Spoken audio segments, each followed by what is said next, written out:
অনেক দিন পরে আজকে আমি আবার ভিডিও আপলোড করছি। সেদিন সন্ধ্যেবেলা ঘরেই ছিলাম, হঠাৎ করে জেসমিন দিদি ফোন করে বলল ঘরে আসতে। জেসমিন দিদির ঘর আর আমাদের ঘর কিন্তু একদম পাশাপাশি, আমরা কিন্তু একই ফ্ল্যাটে থাকি। আর এই যে দেখো ইরা, ওকে কিন্তু আমার ভিডিওতে তোমরা আগেও দেখে থাকবে। আর ওর দাদা হচ্ছে জোহান। তো চলে গেছিলাম ওদের বাড়িতে, খুব খুশি হয়েছিল ওরা আমাকে দেখে। তো যাওয়ার পরে খেয়ে নিলাম হচ্ছে শরবত, আর গিয়ে দেখি দাদা আমাদের জন্য চিকেন রান্না করছে আর বলছে খেয়ে যেতেই হবে, ব্যাস আর কি করি।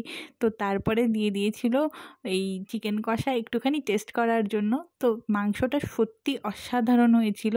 তারপরে বসে পড়েছিলাম খেতে, দেখলাম এত কিছু ভাজা ভুজি, তারপরে ডাল, পাঁপড় ভাজা, অনেক কিছু ছিল, সাদা ভাত ছিল আর ছিল চিকেন কষা, ভীষণ টেস্টি ছিল। আর মিষ্টিও ছিল শেষ পাতে। তো পাত পেরে বসে আমরা সবাই আনন্দ করে খেলাম নিচে বসে অনেক দিন পরে। ভীষণ আনন্দ করতে করতে, গল্প করতে করতে খাওয়া দাওয়া করলাম, ভীষণ আনন্দ হয়েছে। তো খাওয়ার পরে এত কিছু খেয়ে নিয়েছিলাম ঠান্ডা ঠান্ডা স্প্রাইট। আর কেমন লাগলো ভিডিওটা অবশ্যই জানিও, ভীষণ আনন্দ করেছি তাই শেয়ার করলাম।